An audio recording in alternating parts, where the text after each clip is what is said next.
Bonjour, je ne sais pas si vous avez remarqué, lorsqu'on démarre un projet, eh bien c'est très facile d'avoir de l'enthousiasme. Lorsque Dieu donne une vision, un rêve, et que l'on arrive à l'arrivée, c'est aussi très facile d'avoir de l'enthousiasme. Mais il y a le chemin entre les deux, là où il faut s'accrocher et avoir la foi, et là c'est parfois plus compliqué. Mais lorsque nous regardons les grands personnages bibliques, ils ont eu tous cette foi.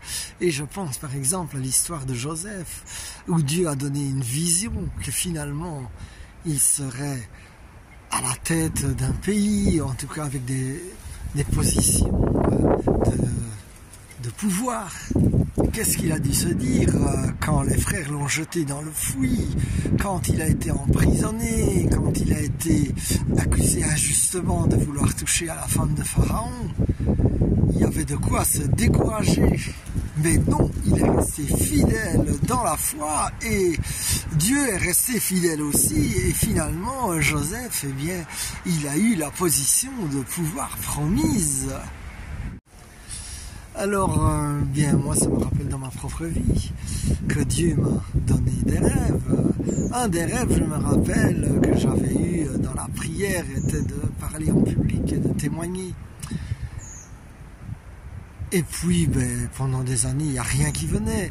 Un jour, il y a quelque chose qui est venu, mais je dirais qui était un peu le combat contre le Goliath, puisqu'il faut savoir que j'avais été tête de Turc pendant mon adolescence, et on me proposait de donner un témoignage devant des teenagers, des adolescents. Et en fait, heureusement que l'organisateur a insisté, parce que alors que le rêve était en train d'arriver, eh bien, j'avais pas la foi que Dieu allait me donner les forces pour le réaliser. Et en fait, ça s'est magnifiquement passé. Et je suis d'ailleurs revenu parler à d'autres jeunes quelquefois, et ça s'était magnifiquement passé.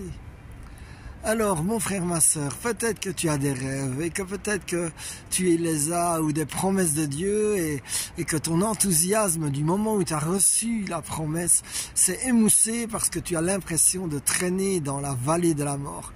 Mais j'ai une bonne nouvelle pour toi. La Bible dit pas que tu vas rester éternellement dans la vallée de la mort. Elle dit que tu vas la traverser dans le psaume 23, que tu vas la traverser avec le bâton de Dieu et pas tout seul. Alors je proclame cette bénédiction que tu vas traverser les vallées, que ta foi va résister et que tu vas arriver à l'arrivée dans la joie et l'enthousiasme. In Jesus' name, Amen, Amen, Amen.